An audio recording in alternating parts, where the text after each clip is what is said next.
tenemos una experiencia cercana a la muerte o una situación así, nos hace reflexionar de manera muy rápida quiénes realmente somos y qué valor tenemos y cómo podemos enfrentar eso.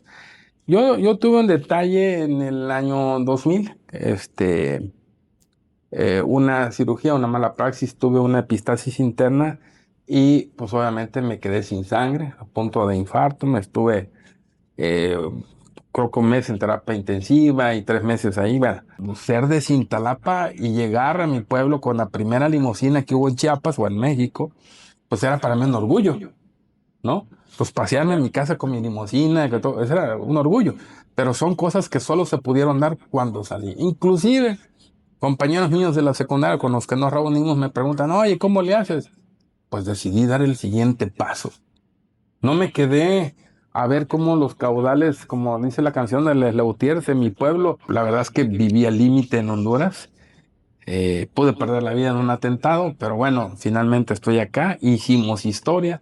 Honduras es un país ahora estable después de esa situación. Y yo creo que también esas son las cosas que te vas haciendo por vivir al extremo, ¿no? Eh, Digo, a mis hijos, particularmente a mis papás, les gustaría que no trabajara dando mis conocimientos en temas de manejo de la conducta emocional o tal vez en el reconocer patrones de conducta criminales, que eso ha servido mucho para el combate a la delincuencia. Sean bienvenidos el día de hoy al episodio número 8, el cuarto episodio con Inventado en este podcast Reinvención y Riesgo, en el que hemos encontrado historias muy interesantes, pero el día de hoy tengo una persona muy especial para mí y para este proyecto, mi maestro, mi mentor, una persona que me guió en un momento de mucha oscuridad en mi vida, que fue luz, que fue guía, que fue un gran mentor y lo sigue siendo hasta ahora. Mucho de lo que soy se lo debo a él y tengo el gusto de tenerlo el día de hoy como mi invitado, el doctor Julio César Rodríguez López. Tiene un amplio currículum, tan extenso que son hojas de lado y lado, pero voy a decirles lo más importante.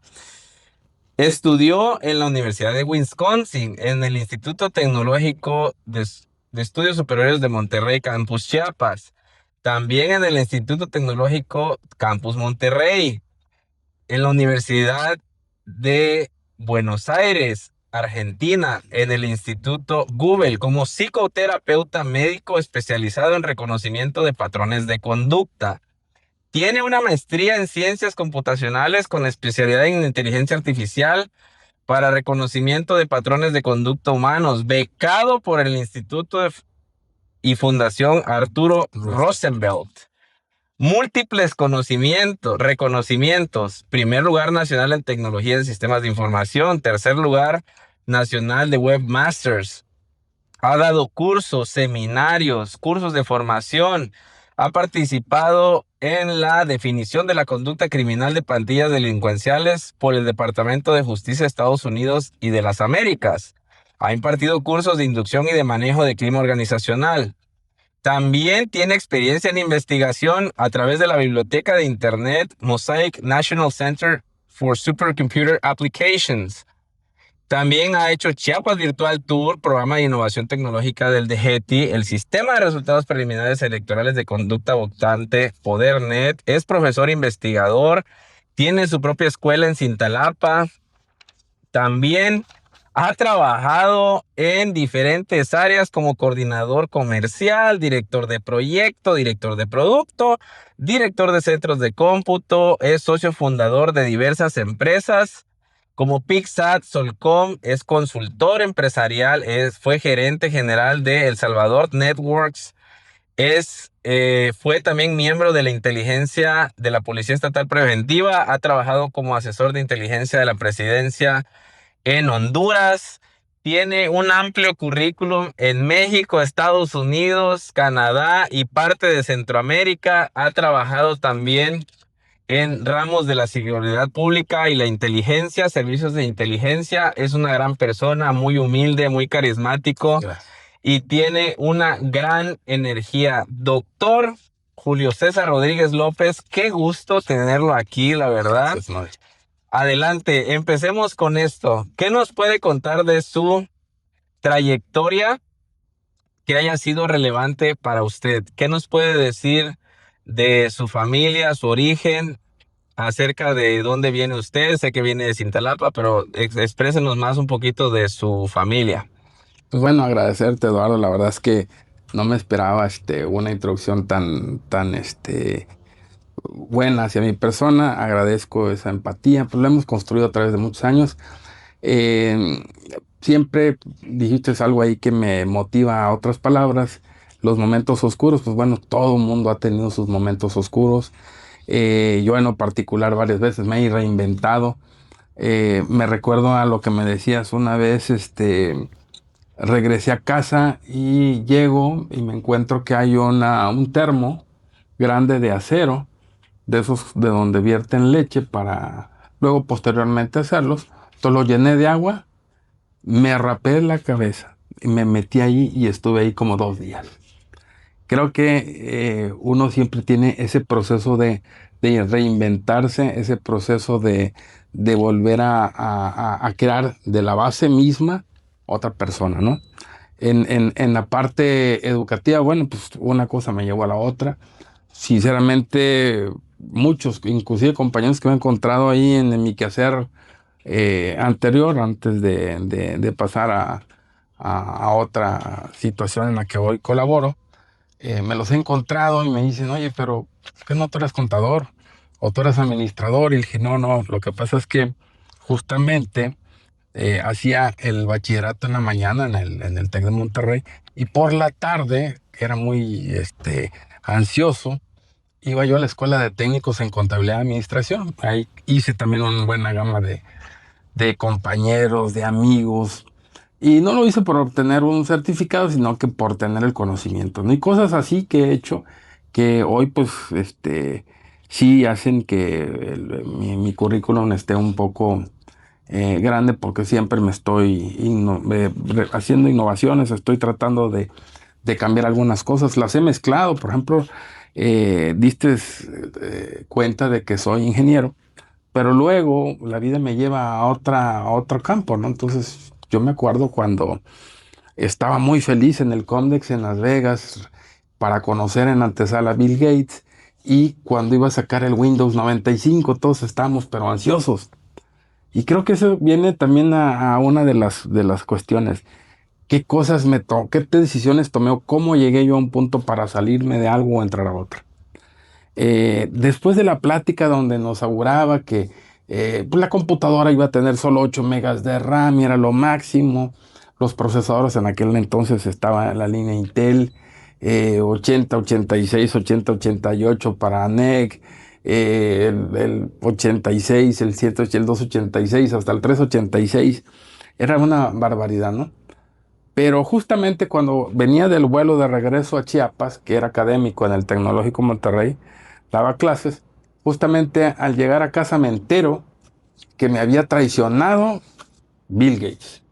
Bill Gates había dicho una mentira monumental en Las Vegas y a solo 3 días después estaba proponiendo un nuevo sistema para trabajo en grupo, uno que soportaría pues capacidades de red y pasaba de ser de 8 a 16 y hasta 32 megas en RAM. Entonces, ¿qué nos esperaba, no? Cuando yo me siento y se lo platico a mi rector y mi asesor académico, Guillermo Robles Armengol, me dicen, ¿y entonces qué vamos a hacer? Nosotros que somos la punta de lanza de la tecnología, pues tenemos que ir reinventarnos. Y es ahí donde obtuve también otro premio, porque este Campus Chiapas, con la inquietud y el tesón de varios compañeros que ahora son empresarios, profesionistas, se obtuvo. Primero, la primera conexión fuera del satélite tenían fibra óptica. Se pusieron computadoras que ni siquiera se pensaban acá, RC6000 y cosas que te digo que te cambian el paradigma, ¿no? Tú llegas un día a querer hacer algo de lo que tradicionalmente acostumbras a hacer y resulta que ahora ya hay otra forma de hacerlo, ¿no? Entonces, todo eso como que te cambia tu paradigma. Fueron horas, inclusive invité a mi papá, que es muy, muy joven, y hacemos tercia junto con mi hijo muy interesante. Invité a mi papá y él me ayudaba en los fines de semana a ir jalando los cables de fibra óptica para hacer el tendido primero en el campus y luego ya sacarlo, ¿no? Entonces, todo esto como que me motivó a ir pensando en otra área y vincularla, porque fíjate qué interesante. Los sistemas de cómputo o los sistemas operativos básicamente, muchos empezaron a despegarse de las necesidades del cómputo a las necesidades del usuario y finalmente a manipular al usuario. Y digo manipular al usuario porque tú te das cuenta que a veces queremos hacer algo y siempre se nos ocurre el nombre de una marca, de un procesador de palabra o de un procesador de cálculo que parcialmente ahora ocupa y durante muchos años casi el 90% del mercado, digo, seguido por algunos libres como Star Office y cosas, ya por ahí ya te diste cuenta a qué me refería. Pero todos esos programas y todas esas aplicaciones que nos permitían una facilidad en las tareas, habían gentes atrás pensando en dónde poner los colores y las teclas para que tú estuvieras creando una parte kinestésica de empatía con el sistema. Entonces, ahí vuelve a cambiar mi paradigma y digo, bueno, entonces si hay un psicólogo, si hay un médico de la conducta detrás analizando lo que la gente hace con una computadora, ahora Google Engler y otros han hecho lo que es neuromarketing, pero neuromarketing es similar a lo que estaba pasando en ese entonces, poner un producto y que los usuarios lo analizaran, lo revisaran, le vieran, inclusive en la parte medular de tu programa, esa parte emocional también era de poder describir a una persona. En ese entonces, estoy hablando hace muchísimos años, no menos de 20, pero cómo entender las disposiciones de las herramientas para que el usuario se sintiera confortable, en un estado amigable y se sintiera con una empatía de decir, no, es que yo no quiero otro programa, más quiero este. Hoy también no me he perdido el tiempo, estoy reinventándome cada rato. Junto a mi hijo hicimos ya algo fuerte después de ser ingenieros en lenguajes largos o LL Language, lo que ahora tú ya sabes que se está usando en las inteligencias artificiales.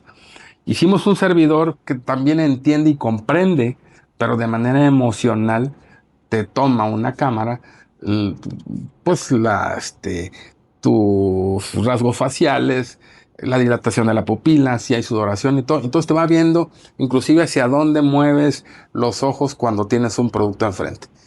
Si te gusta, si no te gusta, si la etiqueta no te es empática. Y todo eso viene, digo, desde hace más de 20 años que lo veníamos haciendo de una manera a lo mejor no tan elaborada como lo hacen ahora grandes modelos de lenguaje. Yo les sugiero a los que quieran desarrollar algo propio sin que se vaya al internet, pues pueden usar ChatGPT for All, que es una versión del ChatGPT, pero para tenerlo en tu computador y puedas desarrollar tus cosas sin que sean públicas, ¿no? Y ahí empezar a probar cómo funcionan las emociones. Digo, ya llegué hasta el punto de aquí, pero déjame regresarme. Por las emociones uno hace todo. Creo que la conducta humana es distinta a lo que propuso Freud. Creo que al final él ni se convenció del psicoanálisis, pero algunos otros, Charcot, inclusive Milton Erickson, habla muy bien de lo que son los patrones de conducta. Entonces una persona la defines no por a como la vida se lo va marcando, sino como él va marcando a su vida. Es decir, tú eres una pieza elaborada de lo que fuiste antes. Claro. Y entonces tu conducta está basada en patrones de conducta tuyos, propios. No, no cantinflear, o sea, no buscar un modelo de como Cantinflas y tratar de buscar esa. No, a Cantinflas le fue bien con lo que hacía. No, a lo mejor no, otros que han sido paradigmas en el mundo moderno, pero todos somos al final el resultado de nuestra conducta, es decir, qué patrones de conducta elaboramos que fueron casuales, causales, y otros que hasta, como la película del cavernícola, ¿no? Otros hasta los generabas para poder seguir cantando, ¿no? ¿Te acuerdas de esa escena donde por equivocación un cieguito toca una brasa y dice, ¡au! Y luego pues agarra el otro y para que siguiera la canción, ¡au! Le metía la mano y cada vez, y ya de repente ya no necesitaba que le pusieran la mano, sino que el cieguito metía la mano a las brasas y seguía cantando. Entonces, hoy estamos así, ¿no? Hay conductas que hemos heredado, por supuesto, esa conducta que es inevitablemente la mezcla de nuestros genes, el decir que te parece a tu papá, el que actúas como tu mamá, si eres lóbulo cerebral derecho, si eres lóbulo cerebral izquierdo, si eres la mezcla de los dos, si eres equilibrado, si eres kinestésico, o sea, todo eso viene eh, por herencia, ¿no? Podríamos decir. Además de los conocimientos primigenios, esos que tienes como cuando empieza a llover, buscar dónde cobijarte, ¿no? O cuando te ladra un perro, tratar de protegerte. Todos esos conocimientos primigenios te llevan a hacer cambios en tu vida. Pero vienen los otros, los que tú ocasionaste, ¿no? Los que tú buscaste. Me recuerdo una vez que platicaba contigo que te habías accidentado en una motocicleta. Yo creo que del lado de la pierna donde te golpeaste más, todavía cuando te subes tienes la sensación de que te vas a volver a golpear. Y ese ya es un patrón de conducta que estás teniendo, que tú lo hiciste, ¿no? Y eso te cambia. Ya piensas, no, ya no voy a usar esta moto, yo voy a usar otra. Al final, todos los que somos maestros investigadores de la conducta humana nos encontramos con esa situación. Un delincuente nace o se hace, porque eso es en lo que he estado trabajando, ¿no? El año pasado colaboré con el gobierno del estado en un área, ahora estoy colaborando para el gobierno federal, pero siempre el tema que tienes ahí es, ¿el delincuente se hace o nace? Y es que hay conductas que mimetizan. Bueno, hemos sido bastante románticos con esta música estridente de banda que habla solo de corridos tumbados y luego hasta pareciera que fuera muy natural andar al 100 por millón, ya le dije al patrón y esas cosas, ¿no? Entonces, hoy nos damos cuenta que eso ya no vale, ¿no? Entonces, esos patrones que fueron de manera coloquial, de manera mundana, jalando, pues no funcionan. Los que sí funcionan son los que te han dolido, son los que te han cambiado la vida, son los cuando has decidido, como en mi caso personal, dirigir a una empresa, siendo director de una empresa de 7,000 empleados, ser asesor de una de las proveedoras más importantes en el mundo de lo que son pues todas las proteínas y estas empresas globales. Yo era el director y me tenía que asegurar de que todas las personas estuvieran pues, cumpliendo con la norma 035, que ya nadie lo toca, ¿no? O sea, la parte emocional, no le importa que una persona tenga 8 horas parada, ¿no? Cuidando la puerta. Entonces, todas esas cosas fueron cambiando. Y te digo, esa decisión de salirme ahí fue porque hablo con mi padre, yo soy hijo único, y lo encuentro impactado con el tema de la noticia del COVID. Y dejé todo, hermano. Dejé casa, dejé mis sueños, eh, la casa de Querétaro, que significaba mucho para nosotros, para mis hijos. Lo dejé todo, hermano. Inclusive hasta para mi hija. Hoy todavía, bueno, sí, hoy por la mañana y todos los días me hace ver lo triste que es haber dejado toda una vida por regresar a estar con los abuelos.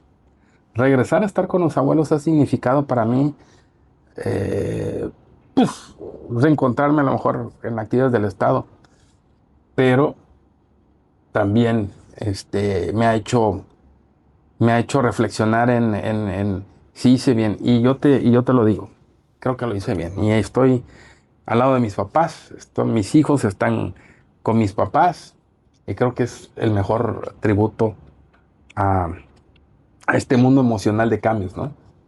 Sí, pues vaya que nos entró usted con todo. Le, Me lo le, pediste. le entró usted con todo. Qué amplio su conocimiento, qué amplia su experiencia. Se ve que usted ha trabajado en todo, no digo yo lo sé, la audiencia no. Pero definitivamente esta estas inquietudes, este carácter, esta formación que usted tiene hoy y que ya la desarrolló siendo adulto, tiene un origen, ¿verdad? O Sí, sea, en algún momento usted supo eh, cuál sería su camino o cómo empezó usted a descubrir estas inquietudes, ¿no? ¿Fue a través de un maestro? ¿Fue a través de su padre, que lo conozco? Saludos al maestro Cambro, gran sí, persona, que nos debe estar viendo. una gran persona, una gran personalidad, cálido, humilde, sencillo. ¿Qué les puedo decir? Si tuviéramos la oportunidad de conocer a más personas como Cambro, el mundo sería maravilloso, ¿no? Saludos al maestro Cambro. Pero en concreto, ¿esto de dónde surgió? ¿Usted todas esas inquietudes ya las tenía, las desarrolló? O sea, es su forma, porque hace ratito usted hablaba, ¿no? Que un criminal se hace o nace, Nace o ¿verdad? se hace. Pero Así es. también la pregunta podría ser, ¿una persona nace o se hace? O sea, ya ve que hay frases muy coloquiales de que Sí, hay quienes nacen con estrella y otra quienes estrella. estrellados. Pero usted sabe, y no me dejará mentir, que yo venía estrellado. Y Dios mediante me voy a hacer estrella, ¿no? Sí, es En correcto. mi caso personal, pues yo vengo de una trayectoria difícil, pero que poco a poco he ido mejorando, ¿no? Y este es el tema central del podcast, ¿no? Porque podemos replicar a través de la experiencia este tipo de cosas. Pero para usted, ¿cuál fue? Mira, es que al final hablas de difícil, pero la palabra difícil te la sustituyo por resiliencia, ¿no? Ok, Todos somos seres resilientes que de alguna forma, en algún momento, nos detona algo. Yo le decía a una paciente que me llega y se pone a cuestionar la divinidad y me dice, es que yo siempre le he pedido a mi Dios y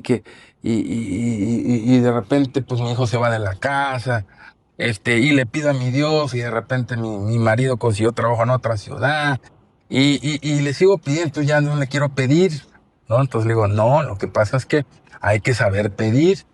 ¿No? Eso es bien sencillo. Yo te lo puedo contar de manera chistosa como lo platico en casa, pero que tiene un sentimiento muy fuerte. Y cuando lo vea mi mamá, de seguro va a llorar. Porque eh, mi abuela, al venirse mi madre a vivir a Cintalapa, vivían en Tuxtla, pero el calor los fatigaba. Entonces, al tener una oportunidad de trabajo mi papá en su tierra, entonces se van a Cintalapa. Y mi abuela llega cuando yo era muy pequeño. Entonces, mi abuela, sin familia en México, porque es migrante nicaragüense, es exiliada por el gobierno nicaragüense en México por un tema de la guerra civil. Entonces, se viene acá. Mi abuela, pues digo, no tenía familia, no tenía más que a sus hijos, era muy ruda en el trato. Entonces yo me llegué a cansar. Cada vez que llegaban mis compañeros a hacer tarea, me los corría, todo hasta que dije yo, no, me voy a ir de mi casa porque no aguanto a mi abuela y me voy a ir a estudiar fuera, ¿no? Entonces, yo vengo por esa razón. Al final sentía que mi vida era muy difícil, ¿no? Y era una vida resiliente. Yo creo que si mi abuela, que murió a los 104 años, estuviera acá, me estuviera reclamando. Dice, tú eres o tú has llegado hasta donde has llegado porque yo lo promocioné, ¿no? Porque nunca tuvimos un problema, ni nos dijimos de cosas, ni no, pero fue tanto el hostigamiento y todos los reclamos que decidí salir de mi casa. Si yo, como hijo único, no hubiera salido de mi casa, yo creo que tendría, sin ofender a la gente que tiene ese que hacer, pues tendría a lo mejor un restaurantito en mi casa o una estética, ¿no? Pero decidí salir. Y salí y lo primero que abro cuando yo llego al departamento que me rentan acá en Tuxtla para estudiar la prepa, lo primero que saco eran mis caballitos y mis motos que tenía. Yo todavía era un niño, ¿no? Entonces, pero cada vez que llegaba, inclusive cuando decidí salir a estudiar fuera, era porque ahí estaba mi abuela. ¿Y qué? ¿Vas a seguir? Es más, ni siquiera pude fijarme en alguien de mi pueblo como para tener un noviazgo porque me decía, tienes que andar y mejorar la raza. Ya sabes cómo eran esas cosas coloquiales de las abuelas. Y pues lo hice, ¿no? Entonces, hoy me río porque realmente soy una persona resiliente, pero en ese entonces creo que sí tenía un coraje horrible con mi abuela, ¿no? Le decía, no, por Dios, no sé cómo la aguanta mi mamá y mi papá, pero al final, si vale eso como agradecimiento, porque lo hice al final de su vida de mi abuela, pues yo le agradezco, porque si no hubiera sido bravo conmigo, pues yo seguiría ahí en mi pueblo. Gracias a ella yo he ido no solo a su tierra natal, a Nicaragua, a reconocer la estatua de mi tío que es héroe nacional allá. No solo he estado viviendo en El Salvador por años, conocer Guatemala, todo. O sea, la verdad es que este, esa motivación a veces te llega por un dolor o por un sentimiento. Entonces, cuando eres resiliente, cuando la vida se te pone difícil, un resiliente tiene dos caminos. O agacha la cabeza y sigue sufriendo, o hace lo que hacemos nosotros. Porque una persona de Villaflores, sin el impulso de sus papás y todo, aparece en Estados Unidos siendo jefe de control de calidad. O sea, esa es tu vida, ¿no? Yo de repente, siendo de un pueblo que la verdad, en mi pueblo es carente, sí, es muy conocido en las noticias malas ahora, ¿verdad? Pero ser de Cintalapa y llegar a mi pueblo con la primera limusina que hubo en Chiapas o en México, pues era para mí un orgullo, ¿no? Pues pasearme en mi casa con mi limusina, que todo, eso era un orgullo. Pero son cosas que solo se pudieron dar cuando salí. Inclusive, compañeros míos de la secundaria con los que nos reunimos me preguntan, oye, ¿cómo le haces? Pues decidí dar el siguiente paso. No me quedé a ver cómo los caudales, como dice la canción de Les Lautiers, en mi pueblo, 6 meses llueve y 6 meses hay temblores y el volcán expira lava. Entonces yo no me quedé a esperar a que me inundaran ni a quemarme con nada. Entonces me salí y creo que es una buena decisión. Hoy estoy en mi pueblo, de alguna forma. Ya no tan directo, pero sí llego y aporto de vez en cuando en casa conocimientos, experiencias. Mi hijo también es resiliente, vivió muchos años fuera también, y mi hija igual, ¿no? Todos han estudiado en el extranjero, no porque yo les haya dicho, miren, como yo lo hice, como no. También ellos encontraron un punto de quiebre en donde una universidad le negó los conocimientos. Es más, me da risa y lo puedo decir porque ya pasó. Una universidad mexicana empezando con cierto renombre, le negó el acceso a mi hija porque venía de un TEC de Monterrey, que porque los papeles no eran válidos. Entonces era verdaderamente chistoso y por eso ya estudió otra cosa en el extranjero. Entonces así se dan las cosas. Sí, definitivamente. Qué curioso que ese evento con su abuela, yo no lo sabía, gracias por la confianza, Sí, maestro, sí, sí. lo haya llevado a tomar decisiones, ¿no? Y yo comparto mucho la idea que usted acaba de decir, que la resiliencia pues toma dos caminos, ¿no? A lo mejor para otras personas toma caminos que se van moviendo en medio de esos dos términos, pero uno tiene la capacidad de decidir en muchas situaciones, porque no en todas que nos pasan podemos decidir, pero sí en muchas situaciones que nos pasan tenemos la capacidad de seguir, de agachar la cabeza y seguir, o irte, ¿no? Tomar otro camino o cambiar, etcétera. Y ahorita pues vemos que muchas personas toman la primera, ¿no? Aguantar, aguantar, aguantar. Y yo creo que también hay que hay que decir, ya no quiero aguantar, quiero continuar, quiero hacer algo diferente en mi vida. A todos les llega su tiempo. Sí, son procesos, ¿no? No, no Todos les llega su todos, tiempo. Fíjate que, no que, todos que nos no llega hay. igual, ¿no? Yo le decía porque me llega una señora a mi consulta diciendo de que no sabe cómo educar a su niño de 9 años. Entonces yo le hice referencia muy clara. Usted se dirige al libro de cómo ser padre y en el capítulo 9, página 476, ya casi en la parte de abajo, va a encontrar la respuesta. Y me dice, oye, ¿y cómo lo tiene tan presente? Señora, le estoy cotorreando. No hay un libro que se llame Cómo ser padre, ni mucho menos eso. O sea, hoy somos una sociedad tan elaborada que San Google, San Internet, quisieran inclusive a la IA. Yo he estado viendo lo que le preguntan a las IAs de temas psicológicos y eso. Nos los permite la Asociación de Miembros de Psicoterapeutas Clínicos. Y veo que la gente le pregunta, ¿cómo hago con mi hijo? O sea, a ver. Es una pregunta bien amplia, pero que no está escrita por ningún lado. O sea, no vas a encontrar un manual. Y aunque tengas un manual, o sea, no, digo, si te llegara a la mano el libro tibetano de los muertos, no vas a agarrar a leerlo y tratar de infringirte una muerte asistida para regresar y decir, "Sí, ya lo vi, ¿no? Ya me certifico". O sea, tampoco, no lo hay, no existe. Entonces, a esa gente hay que pedirle prudencia. El tiempo es el que habla. Yo los veo, no solo en la vida familiar, en la vida de consulta, o siendo funcionario público, yo veo la conducta de cada persona y sinceramente, cuando me preguntan algo relacionado a eso, mejor me callo. Digo, primero porque soy estoico, ¿no? Por filosofía.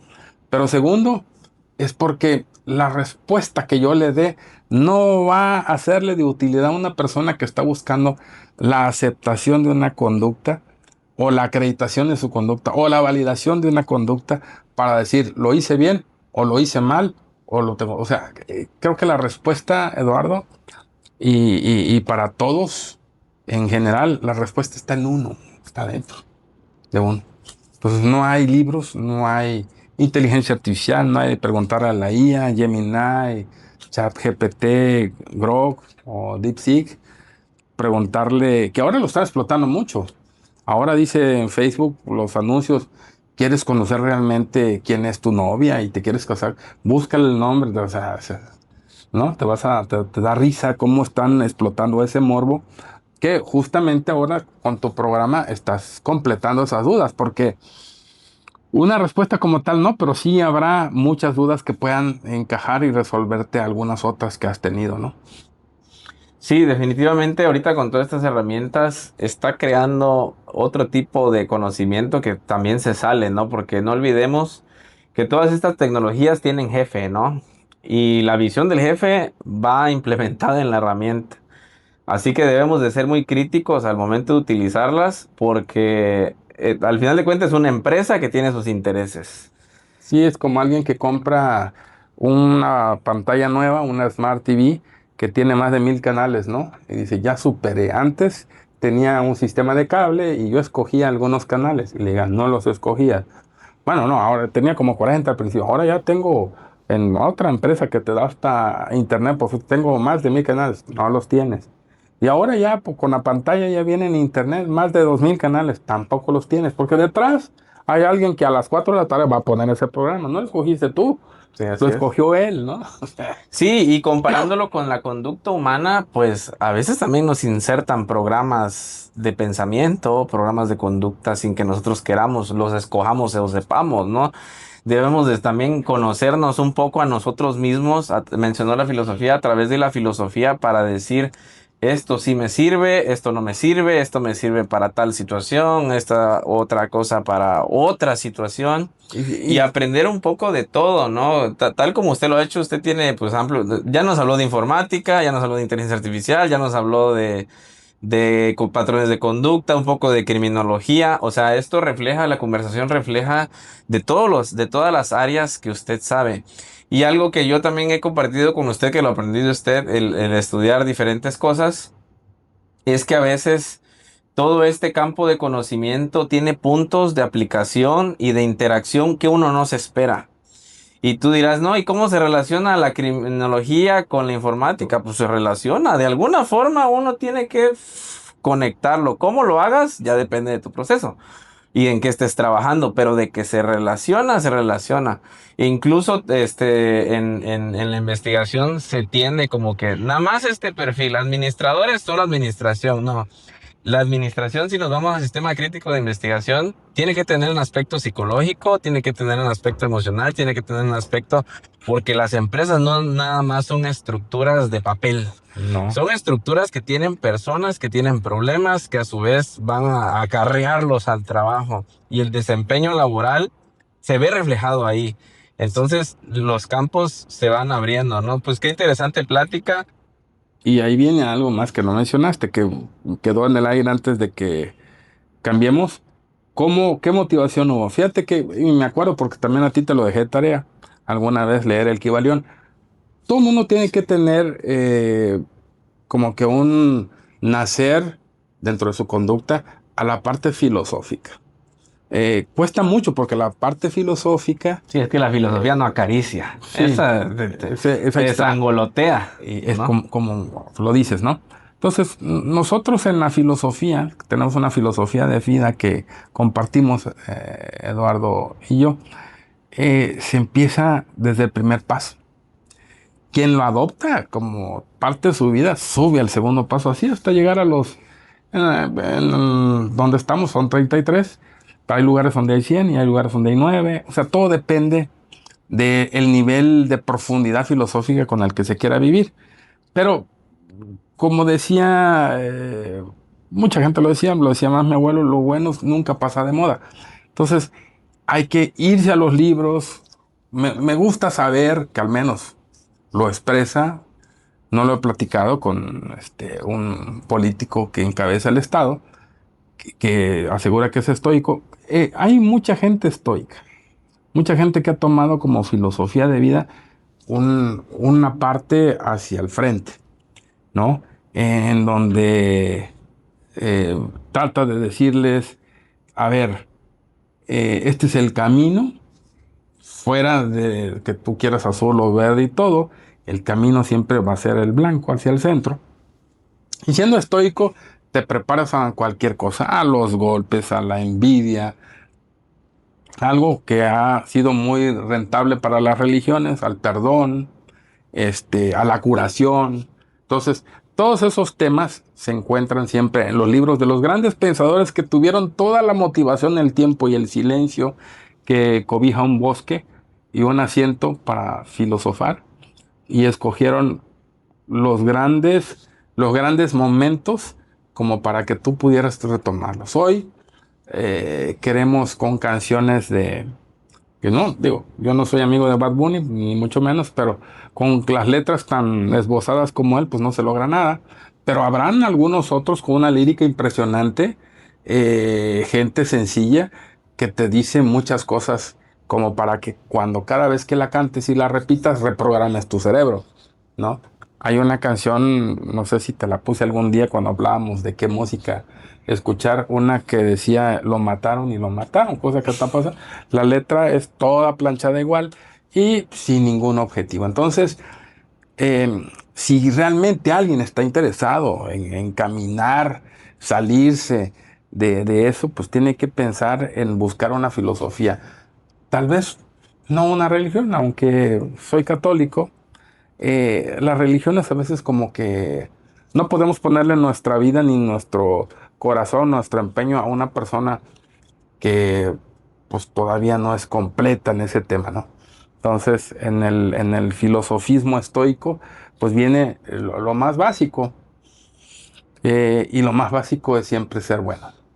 Sí, definitivamente todo este conocimiento antiguo, por alguna razón ha perdurado lo que llevamos de existencia, ¿no? Y eso es lo que está afuera. Sabemos que hay escritos que fueron manipulados, destruidos, etcétera, que traían todavía más punch, que si uno los busca los va a encontrar. Pero que si uno no está preparado, te espanta. Para que no pierdas rating, no vayas a decir Sí, sí, que claro. es la Biblia. Sí, sí, sí. Pues uno si no está listo a este tipo de preguntas, Mm. te puede llegar a espantar, ¿no? Te puede llegar a cuestionar tanto que te asusta, ¿no? Porque cuando uno lo comparte con la sociedad es como, no, ni leas eso porque luego Sí, salen con ideas extrañas. Y ni leas eso porque tengo un primo que luego anda ahí no, diciendo ni les X o digas. Y, ¿no? Pero es importante también entender que ese tipo de personas son contrapesos, porque si el discurso estuviera girado a solo un lado, fuéramos un desastre, ¿no? Porque es importante también quien diga, hey, no estoy de acuerdo, hey, esto está mal, hey, hay que cambiar, hey, esto no está bien, o, sea, o hey, esto está excelente, sigamos este camino, Sí, ¿no? en la religión por eso han nacido tantas religiones, por querer cuestionar la base, ¿no? Entonces, y por intereses propios, que ese es otro tema. Sí, no, sí, podemos hablar mucho de eso y al rato nos vamos a poner el sombrero de aluminio, ¿no? Para aquellos que les encanta Las teorías demeritar, porque al final de cuentas muchas teorías que dicen, de- ay, qué exagerado, ay, qué tal, No, hay que leer, la verdad es que hay que leer. salen, ¿no? Yo Y, tuve ahí unas publicaciones en el Face que usted ha sí, visto sí. que yo siempre he dicho lo que pienso, ¿no? Y luego ahorita ya el tiempo está dando la razón a aquellos que teníamos una opinión como con cierta cordura. A los que Porque compraron tu libro. sí, sí, muchas situaciones se extendieron tanto, ¿no? Sí. Quisimos romper tanto el esquema que ahorita ya se volvió una absurdez.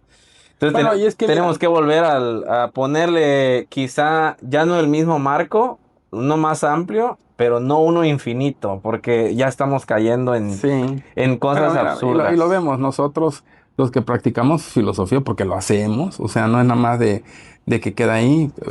Pueden ver mi Facebook Y Pero ¿cuál de las 10,000 páginas? Porque la que es de filosofía, la ¿no? de la historia está muy buena. Vayan a ver esa página, ¿no? Sí, La sí, de, sí, ¿cómo, verdades cómo que se cambiarán llama? la historia. Esa, verdades que Que cambiarán cambiarán la la historia, historia. sí. Muy buena Pues, página, muy buen contenido. hemos leído ahí. Pero ahora, por ejemplo, en parte fuerte, en algún año, en alguna época de verdades que cambiarán la historia, hablé del Kybalión. Gran libro. Sí. ¿Tú leíste cuántas veces? Una vez nada más. La gente, Porque me pasé al libro tibetano de los muertos. Todavía lo estoy sí, es que es muy difícil. leyendo. Pero, por ejemplo, si alguien que no está metido en el filosofismo se encuentra ese libro, si lo lee más de 10 veces va a encontrar un significado distinto. Y no es porque el libro cambie ni se muevan las letras como películas de terror, no, es que cada vez que lees, tu mente evoluciona. No eres el mismo Eduardo Noriega que leyó la vez pasada el libro. No, ni el mismo de hace 10 años. Cuando lo vuelves a leer, dices, ah, caray. Entonces, cuando, por ejemplo, me ha tocado personas muy apegadas a sus libros de ley, cuando les digo de dónde nace su libro de ley y que le hacen falta libros y que los buscan y los leen, entonces su paradigma se cambia muy fuerte y dejan de ser muy de esbozar un rostro, una bandera, enarbolar un tema social, porque cambia, su mente cambia. O sea, cuando empiezas a descubrir que todo lo que te decían que era plano ahora es redondo, entonces tu mundo cambia. Entonces, sí hay sucesos que a la gente inclusive, fíjate, es un estudio que se hizo, la gente que ha tenido accidentes que los ha llevado al borde de la muerte, han hecho que sus cerebros se desarrollen un poco más y tengan más capacidad de ver aquellas cosas que la gente tradicionalmente o las gentes que viven normalmente y no han estado bajo resiliencia, pues no pueden desarrollar. La gente que está en resiliencia ve otras cosas que no. Híjoles, es impresionante. Sí, hay mucha gente que ni así aprende, ¿no? Que Sí, sigue, sigue. que sigue necio. Mi hermana y yo tenemos un dicho, ¿no? Que de las malas personas también se aprende, ¿no? No, sí, Hasta claro. cómo no hacer las cosas. De hecho, hay un chiste coloquial de una persona que llega a la tienda a comprarse sus cervezas, un Six, y le dice, pero ¿y cómo va a tomar si usted es de Alcohólicos Anónimos y ahora 6? Digo, sí, lo que pasa es que hoy me tocó servir de mal ejemplo, ¿no? ¿No? Entonces, Y así sí, sí fue. pasa. Pero qué interesante historia tiene usted, la verdad. Entiendo que desde su infancia han salido estas inquietudes y por lo largo de su vida, ¿no? Es que Sí, ser hijo único le agrega todavía otro detalle más. sí, y luego el hecho de que no ha dejado de estar en la filosofía, Sí, estar en la filosofía y entrar ahí hace que uno se siga preguntando más cosas. Y yo creo que el primer acercamiento que uno tiene es una pregunta fundamental que compartimos. ¿Qué pasaría si este fuese tu último día en la Tierra? O sea, ¿cómo pues experimentarías esta muerte simbólica, ¿no? pues es que fíjate que cuando llegas a ser estoico y llegas al grado que ostento en el mundo filosófico, creo que sería repetir el día de ayer, porque todos los días para mí son un último día. Claro, Entonces los claro. vivo al límite, sí, me meto, mañana hago lo que supuestamente no pude hacer el día de, pero todos los días estoy tratando de hacer algo distinto dentro de mi mente. Hoy, con las grandes herramientas que hay, hasta lo estoy cediendo a una IA, pero sí, la pregunta es, ¿cómo deberías de vivir? Deberías de vivir como que si fuera el último día. Sí, y tan es así que usted habló de doble A, ¿no? Y Billy y Bob también formaron parte, ¿no? Y traslaparon eso que usted acaba de Ellos decir son parte de nuestra a, filosofía, a sí. una frase distinta que era solo por hoy. O Solo por hoy, sea, sí. si vas a curar tu enfermedad, la verdad que demeritamos doble A, pero quien tenga la apertura de escuchar y de leer un poco de doble A tiene una filosofía muy padre, Sí, ¿no? sus fundadores son muy, El hecho muy de primero, estoicos. reconoce tu problema, no, agárrate un poder superior, reconoce tu problema y de ahí para abajo, ¿no? no es nomás que se juntaron en un café o sea, tiene un fundamento No está dirigido filosófico, para los que moral, consumen. ¿sí? Es un fundamento filosófico, moral, ético y demás, pero pues como llegan los de la calle, o sea, los demeritamos, no, llegan los borrachitos, no, mi hermano, ahí dentro, Potencial. como dice el chiquilín de la patrulla espiritual, no, ahí está la cuna de líderes. Porque realmente muchas de esas personas, lo que necesitan es quién cree en ellos. Y tiene Sí. que ver mucho en la conducta. Yo ahorita me metí a estudiar justicia social, ya casi lo termino, gracias a Dios. Y encontramos un estudio en jóvenes, estuve leyendo ahí para una tarea. Y a pesar de que pudiéramos creer que solo las condiciones materiales influyen, no es cierto. Muchas veces, mucha gente sale de contextos de pobreza pero nadie les dijo que podían hacer algo y que creían en ellos. Y las palabras de los maestros fueron muy relevantes, ¿no? Porque hubo quien se hizo pobre, pero se hizo médico, y quien se hizo pobre y se hizo del lado oscuro, ¿no? Pero ¿cuál fue la pieza fundamental? Que nadie le dijo que podían hacer algo diferente, ¿no? Yo creo que mucho tiene que ver con este podcast. Pues ya hablamos un poquito de su historia personal y de su trayectoria. ¿Cuál sería para usted la experiencia fundamental, el punto de quiebre? Mencionó el COVID, pero anterior ya usted experimentó el COVID siendo adulto. Sí, el Yo tema creo del... que este proceso de introspección va un poquito más atrás, ¿no? Que entre los 20 y los 30 por ahí, cuando el hombre anda buscando su sentido.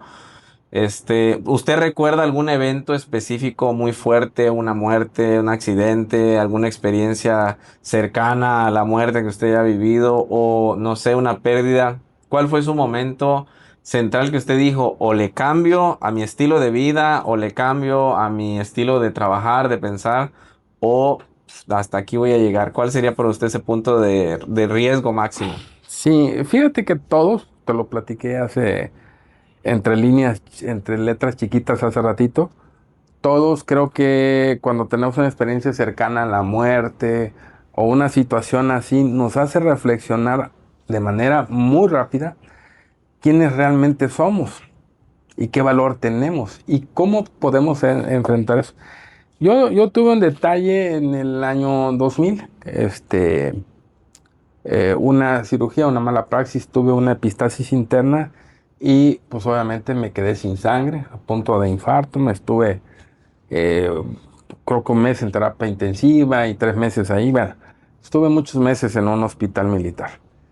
Eh, Tuve el suficiente tiempo, sin televisión, sin nada, más que con un consuelo efímero, pero tenía dos motivaciones. Una motivación muy particular en no dejar a mis hijos solos, porque pues era hijo único, ¿no? Segundo, también no dejar no solo a mis hijos, toda mi familia sola. La madre de mis hijos representó pues, toda una columna muy fuerte para lo que pasé en ese momento, pero también la otra columna que fueron mis padres fue importante. Porque pasar a que no poder ni siquiera hablar ni nada más respirar con un tubo y que te pasen a ver es bien complicado. Y ahí te vuelves a como que a redefinir qué quieres hacer. ¿Qué quise hacer? La historia corta, más breve y chistosa era saliendo de ahí irme a comer unos tacos de la comisión con una Fanta de fresa. Ya me eché dos comerciales. Muy buenos tacos, por eso. Sí, pues en la ambulancia que me trasladaba, en el carro que me trasladaba a mi casa, se pararon ahí, le invité a todos, pero yo también me eché un taco y me eché. O sea, era chistoso, ¿no? Uno a veces busca o la cosa más sencilla o la cosa más sublime. Y lo más sublime, pues todavía lo sigo haciendo. Desde ese día estoy empecinado. Mira, me han tocado en mi vida como asesor en temas de seguridad. Me pasó en Honduras. Este, la verdad es que viví al límite en Honduras. Pude perder la vida en un atentado, pero bueno, finalmente estoy acá. Hicimos historia. Honduras es un país ahora estable después de esa situación. Y yo creo que también esas son las cosas que te vas haciendo por vivir al extremo, ¿no? Eh, digo, a mis hijos, particularmente a mis papás, les gustaría que no trabajara dando mis conocimientos en temas de manejo de la conducta emocional o tal vez en el reconocer patrones de conducta criminales, que eso ha servido mucho para el combate a la delincuencia. Tal vez no les gustaría, pero pues alguien lo tiene que hacer. La verdad me satisface a veces hacerlo. Y sí es un camino duro, pero creo que te da muchas satisfacciones. Hoy sigo siendo consultor en mis temas, ¿verdad? Pueden encontrarlo en mi empresa, ahí en Pixar. Es una empresa pues familiar, todos tienen una expertise, mi hijo, mi hija, pero todos estamos ahí colaborando haciendo lo que el ejemplo que les di, ¿no? Que renací para poder impulsar algo. Sí, pues yo no sabía eso. Muchas Sí, gracias por la cicatrices acá, por todos confianza lados. de decirlo. Lo del atentado Sí, no sí lo fue algo. sabía. Yo creo que es algo muy personal. Gracias por la confianza Sí, sí, sí. de decirlo, pero definitivamente a veces nos olvidamos de lo más simple, ¿no? Yo antes renegaba mucho de lo que tenía y luego empecé a entender las condiciones que hay, por ejemplo, en otros países. Y yo diga, yo renegando aquí que tengo tal cosa y ellos no tienen nada. Yo renegando que mi cuarto no tiene clima y tengo ventilador y hay gente que duerme en el suelo. Yo renegando que ando comiendo tacos Casablanca y quiero irme aquí a un restaurante de corte de carnes y hay gente que comió tortilla con sal o no comió. Es correcto. No, y a No veces en lo tuvo para más comer. simple nos perdemos porque creemos que el mundo ha sido construido así siempre y no, o sea, nuestros padres batallaron muchísimo más que nosotros y si tú tienes una casa, un techo donde dormir, una cama donde llegar, una familia que te abrace, que te cobije, que te cuide y comida en tu mesa, ya estás por encima de mucha gente, ¿no? Y todo lo que venga añadido a eso ya es bendición de Dios, ¿no? Y renegamos mucho y mucho de la felicidad está en las cosas más simples, la Sí, verdad, ¿no? sí, Imagínese usted 3 meses hospitalizado ahí sin sí, comer. ¿Y sí. qué es lo primero que quería? No quería irse a Argentina, ¿no? Que quería Mismo. comerse unos simples tacos, ¿no? Saborearlos y Sí, su además, fantita de fresa era, sí, ¿no? era lo. Imagínense, o sea, y qué nos dan estas experiencias dentro de lo malo? Pues ese sabor de volver a vivir, ¿no? Este, muchas gracias por la confianza nuevamente. Vamos a una breve pausa. Estamos llegando a la mitad de la entrevista. Sigan nuestra página de Reinvención y Riesgo en Facebook, en Instagram, en YouTube, en TikTok. Denle like, comenten, compartan con gente que crean que pueda interesarle este contenido y aprendan también de la experiencia del doctor Julio César Rodríguez López, una gran persona con una gran historia y con una amplia experiencia en muchos ámbitos. Nuestros invitados nos han demostrado que el aprendizaje continuo es importante, que no ponerse límites es importante y que las situaciones malas nos pueden llevar a caminos maravillosos. Volvemos en un momento con nuestro querido invitado, Reinvención y Riesgo. Regresamos, familia. Seguimos con la segunda parte de nuestro podcast. En esta ocasión tenemos al doctor Julio César Rodríguez López. Espero le esté gustando el contenido. Hemos hablado de cómo sus diferentes estudios le han abierto diversos caminos. Hemos sacado conclusiones como que somos un cúmulo de situaciones que modelan nuestra conducta.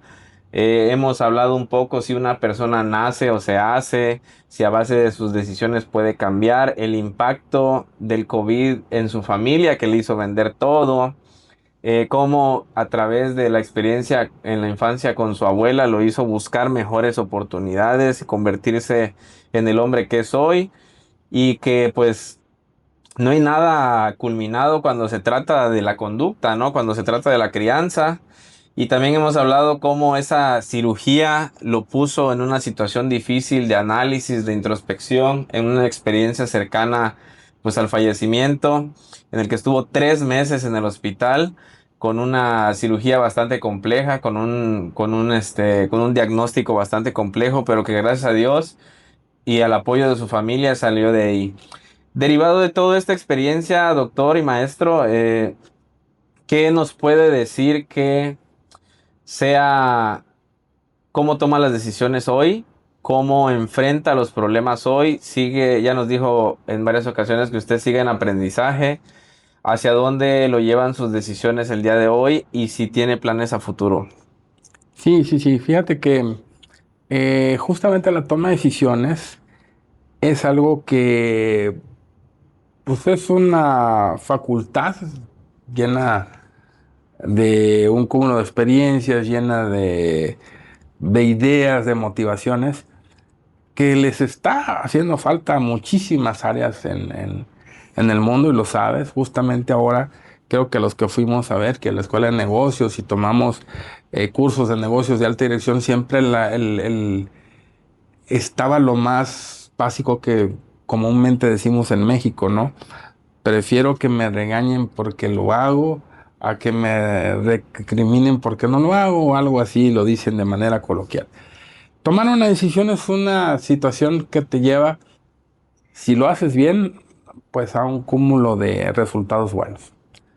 Si lo haces mal, te lleva a una experiencia, cosa que vimos con Lilla Coca con el tema de Chrysler, justo cuando hace quebrar a la Chrysler por una mala decisión y dimite. Entonces el board de Chrysler le dice que no le aceptaban la dimisión porque esa experiencia que él había tomado por esa mala decisión les había costado más de 400 millones de dólares. Entonces, si lo dejaban ir, iba a venir otro con otras malas o decisiones o una mal toma de decisión y le iba a costar otra vez una experiencia. Creo que la curva de aprendizaje, como conocemos nosotros, se da así, tomando decisiones.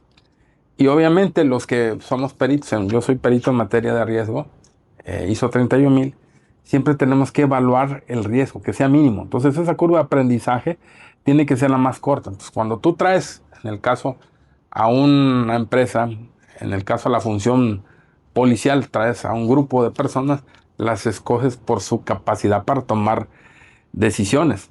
Escoges al que sabe en qué momento se puede aplicar la ley, en qué momento se cae en omisión. Traes a una persona, a una empresa con la capacidad de resolver ante las vicisitudes. Eh, yo conocí una persona que para mí todavía sigue siendo muy como que de respeto, paradigma, una persona que era sordomudo. Había hecho, la verdad, bastantes intentos de colocarse en el mundo textil, porque era un experto ingeniero en textil, en materia textil. Yo tengo el gusto de conocerlo en Boston.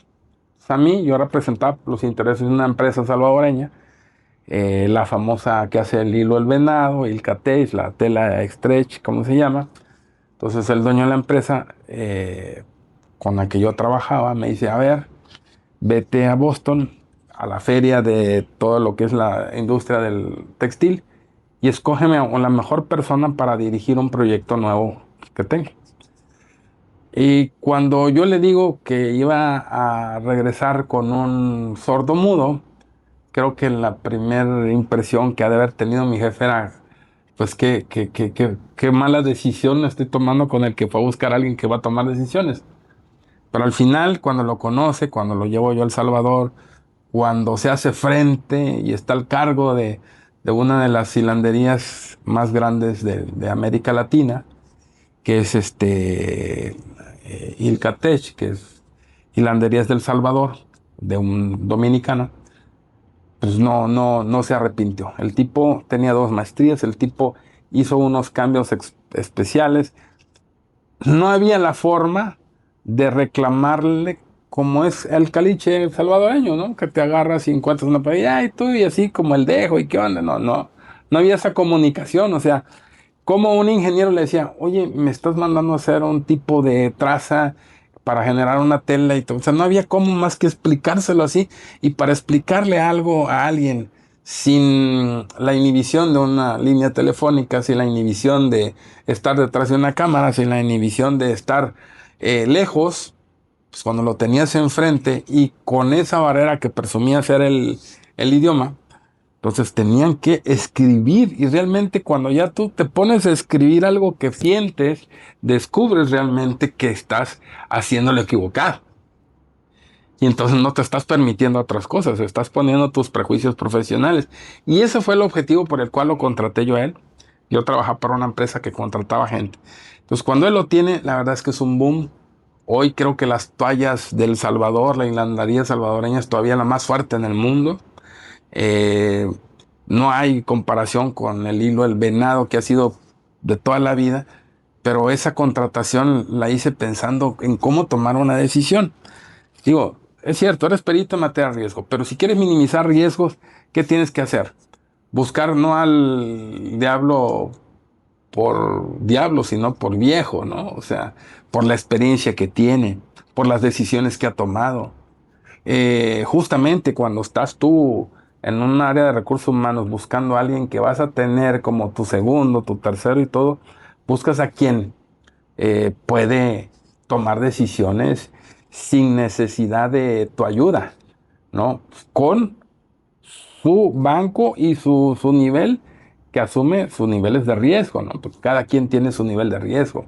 La ama de casa, su nivel de riesgo es mantener los alimentos saludables, la ropa pues, lista para poderse vestir. O sea, son a lo mejor la decisión de decir, hoy no voy a lavar porque ya tienen ropa, hoy le voy a poner lejía en vez de otra cosa. Y son riesgos que a lo mejor son muy sencillos, pero son muy complicados a la hora de, de una persona vivir dentro de un hogar, ¿no? No minimizar esa parte. Las mujeres, pues no solo las amas de casa, tienen una responsabilidad y una toma de decisiones que no cualquiera las puede hacer. Desde el menú en la casa, más cuando uno está enfermo, desde la administración, la verdad es que eh, la mejor, más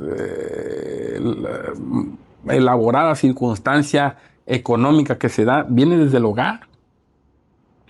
Una situación donde tienen que estirar el dinero para poderse dar. Es una toma de decisiones constante que aunque no lo ves, si tú tomas a una persona y la llevas a un área de negocios, tienes a alguien que toma decisiones en base a eso.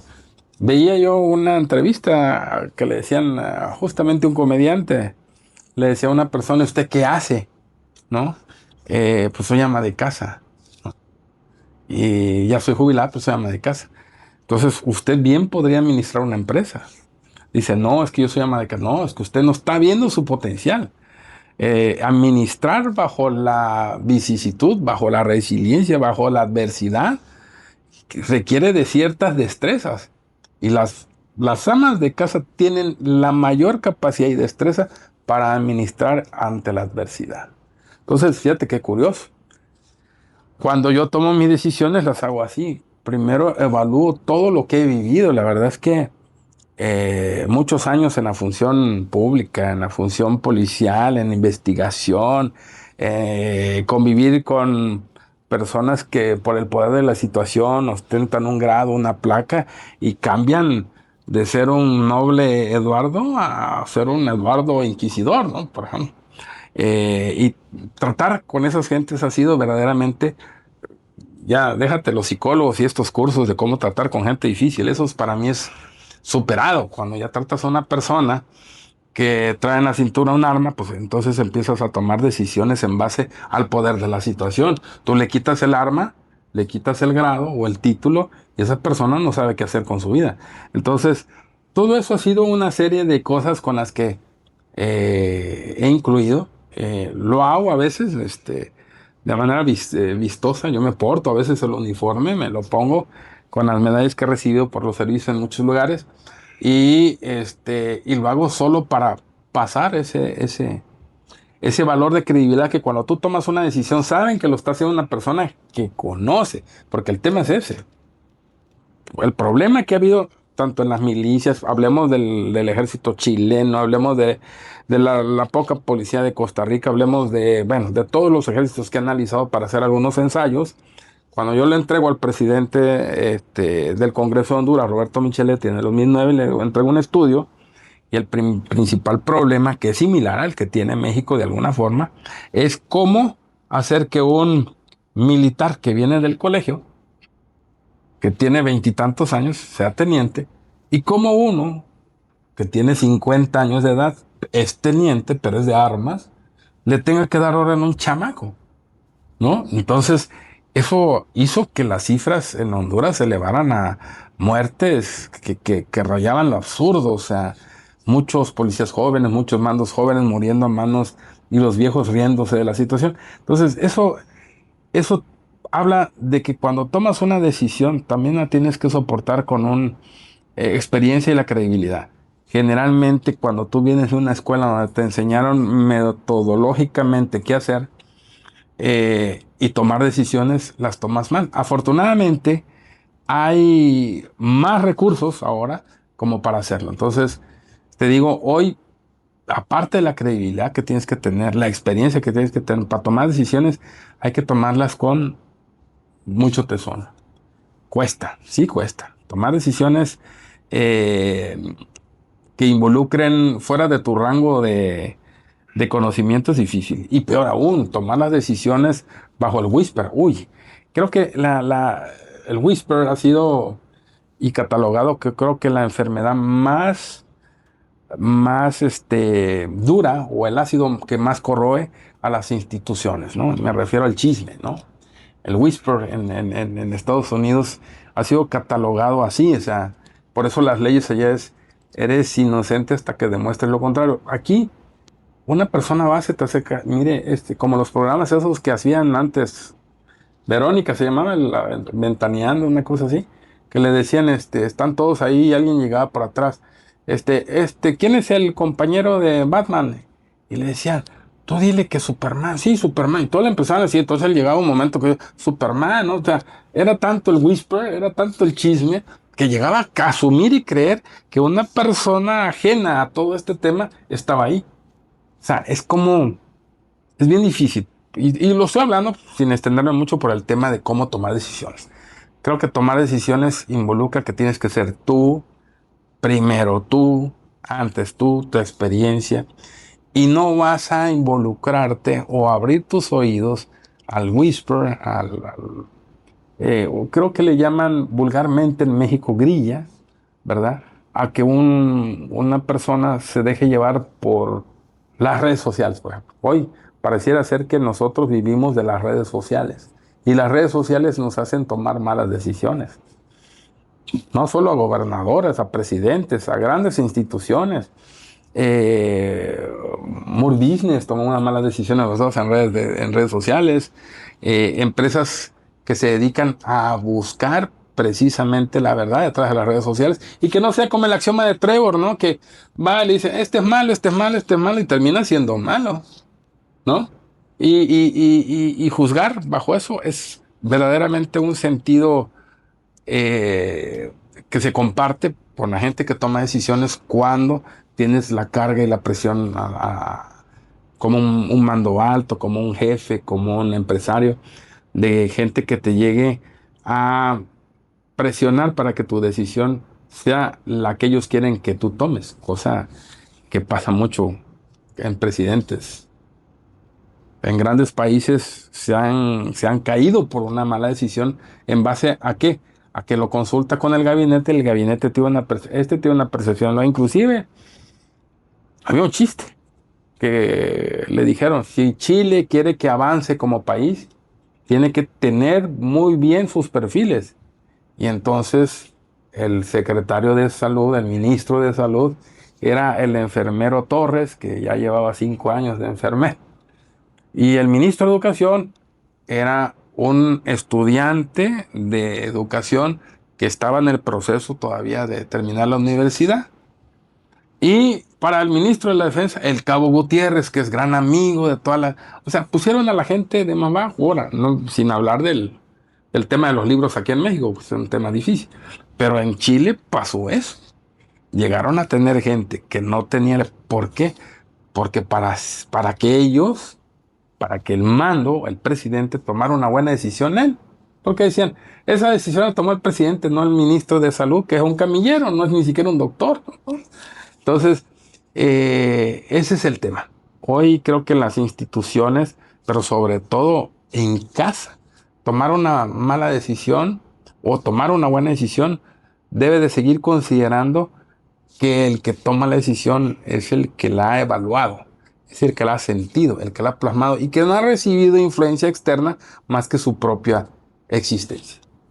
Claro, sí, qué interesante todas estas perspectivas de diferentes tipos de toma de decisiones en ámbitos empresariales, gubernamentales, personales, incluso domésticos. Pues yo creo que hay que tomar una decisión con base el que más sabe, ¿no? Sea de experiencia, sea de conocimiento o sea de algo, pero siempre tiene que ser el que más sabe, porque a veces ahora nos dejamos llevar por el que más siguen. Y no necesariamente el que más siguen es el que más sabe.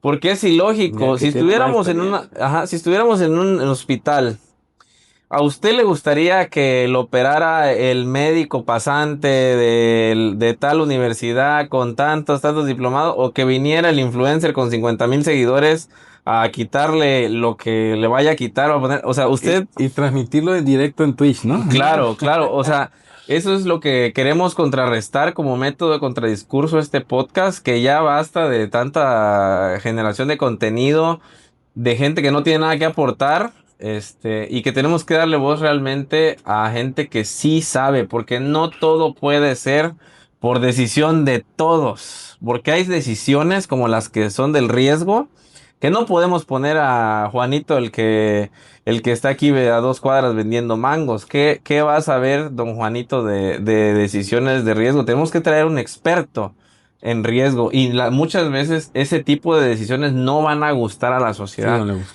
y ocurre por desconocimiento muchas veces. ¿Cómo vamos? Algunas decisiones que se han tomado. ¿Cómo vamos a inundar tal lado y no el otro? Pues se calculó. O sea, sí, pues se calculó. O sea, cuál era. Pasó en la Swan y pasó acá Ajá, en sí, Chicoacén, claro, claro. sí. ¿Cuál era el menor impacto de ese Correr el menor incidente? O riesgo. sea, mira, de que va a pasar, va a pasar. Ya tú decides como experto qué quieres que pase menos, ¿no? Por eso es que le dije, por ejemplo, esto Sí, de. realmente el Management Information Risk, o sea, el manejo del riesgo, inclusive para los que son o no son peritos, minimizar un riesgo es, como dicen hoy, no solo buscar la forma de que nos duela menos, nos cueste menos, se gaste menos, sino que también es cuidar el impacto no mediático, sino el impacto real, porque el impacto mediático lo hace algunos ahora TikTokers, ahora YouTubers. Me da risa, sigo a unos porque de repente a veces uno también tiene que consumir basura para poder estar equilibrado, ¿no? Pues ve gente que se pone a hablar como que si de veras, pero volviendo al punto de cómo tomar una decisión, tú no puedes estivar una decisión en base a lo que las redes sociales son. Te vas a perder, vas a llegar a un momento en que te vas a perder y quienes van a manejar una empresa o un estado o una dependencia son aquellos detractores que todo el día están dedicados a estar publicando todo al revés, ¿no? Y hasta se les hace WhatsApp, se les hace, me parecía hasta de chiste, una vez tuve la oportunidad de conocer una expresión directa del presidente Fox y cuando le platiqué que traíamos a la encargada de negocios de él, ella me dice, seguramente el presidente, como él lo dice, va a comprar el periódico mañana para ver qué fue lo que dijo ayer, ¿no? O sea, imagínate hasta qué punto él se mofaba de lo que son no solo el periodismo, las redes sociales, hay periodismo muy sensato, hay periodismo bueno, debe existir una libertad por supuesto, del periodismo, pero hay otro periodismo inquisidor que es el que se dedica no solo a hostigar a un funcionario y empieza a cometer errores.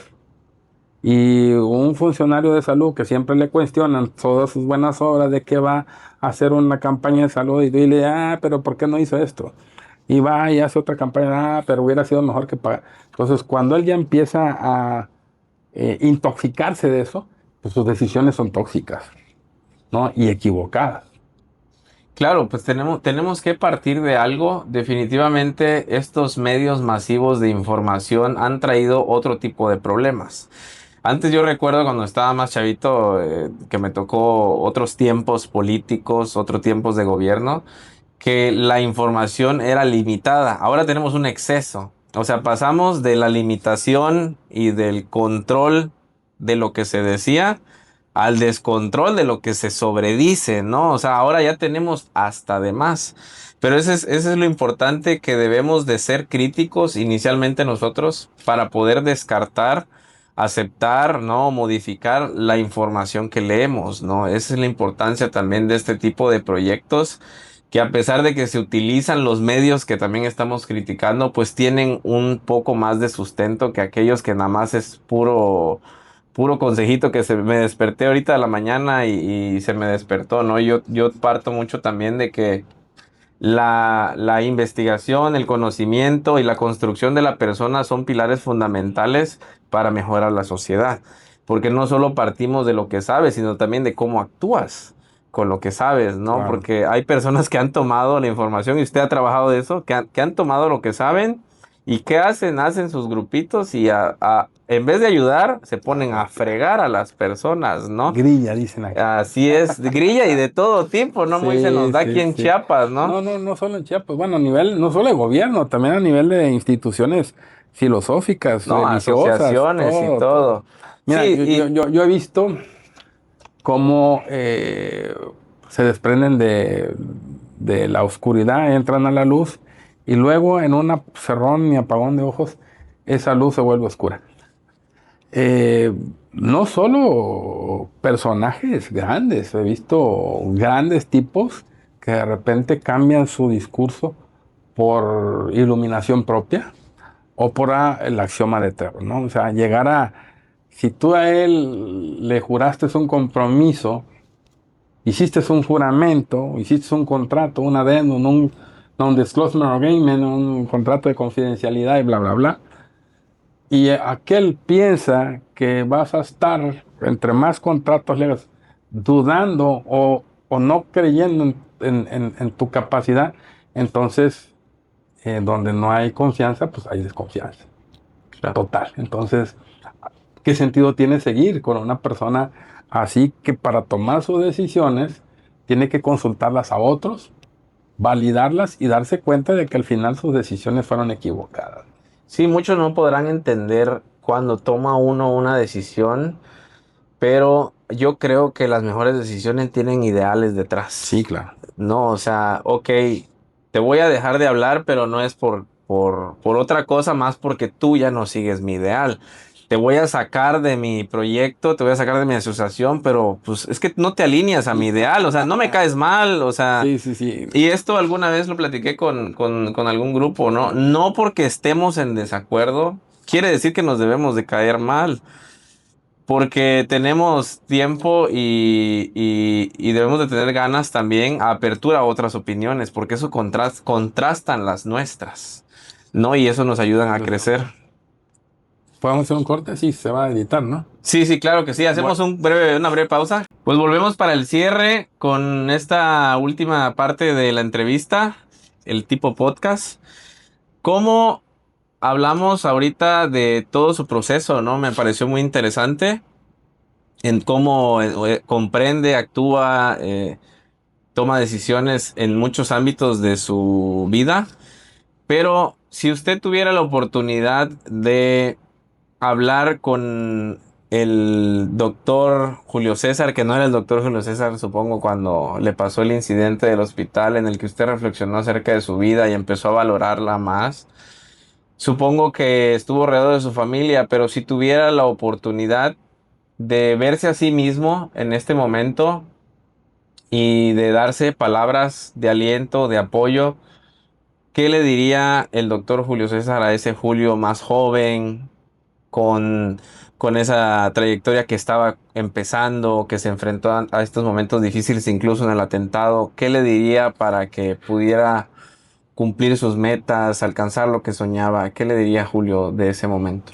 Fíjate que me lo he preguntado varias veces, me lo he cuestionado varias veces, pero creo que pasa como cuando le preguntas a un niño qué quiere ser y como ve que todos los adultos hacen cosas que él le gustan, pues él quisiera ser adulto. Pero si le preguntas a un adulto, viendo todas las vicisitudes que conlleva vivir siendo adulto, pues quisiera ser niño, ¿no? Y así sucesivamente el tema. Yo creo que me lo pregunté varias veces. A mi vida no le puedo quitar ni poner nada. Yo creo que voy bien, hasta donde voy, voy bien. Eh, Podría a lo mejor decirle al Julio del el más joven, darle más fuerza o darle más tiempo para poder hacer más cosas que hubiera querido hacer. Yo de chico justamente vi una señora cerca de la casa que nos vendía empanadas. Y siempre que llegaba con mis papás en las noches que íbamos a comprar cena o la empanada, me preguntaba, hijito, ¿qué vas a hacer cuando seas grande? Y más de alguna vez le sacaba la sonrisa porque le decía, quiero ser destapacaño, porque siempre su caño estaba destapado y se quejaba. Se quejó de una vez que se incendió que quería ser bombero. Este, y así sucesivamente le fui, cada vez que le pasaba algo, yo quería hacer para quedar bien con la señora de las empanadas, pues quería hacer lo que ella sufría o padecía.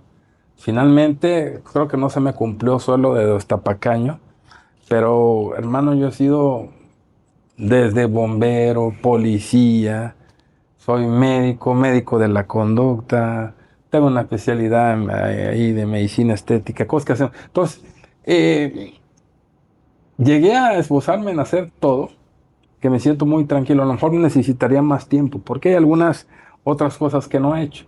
Digo, lo de ser bombero, inclusive lo de ser socorrista, fui el pionero en poner una ambulancia a mi pueblo, la Cruz Roja, impulsar a los bomberos. Fui parte del patronato de los bomberos, de acá de Tuxtla Gutiérrez.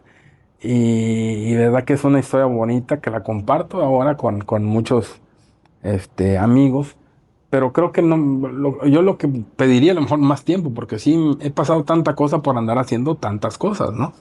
Eh, no me justifico todas las cosas que me han dejado dinero, porque tampoco la caridad no es, sí es algo que me gusta, pero también en casa hay que retribuir económicamente.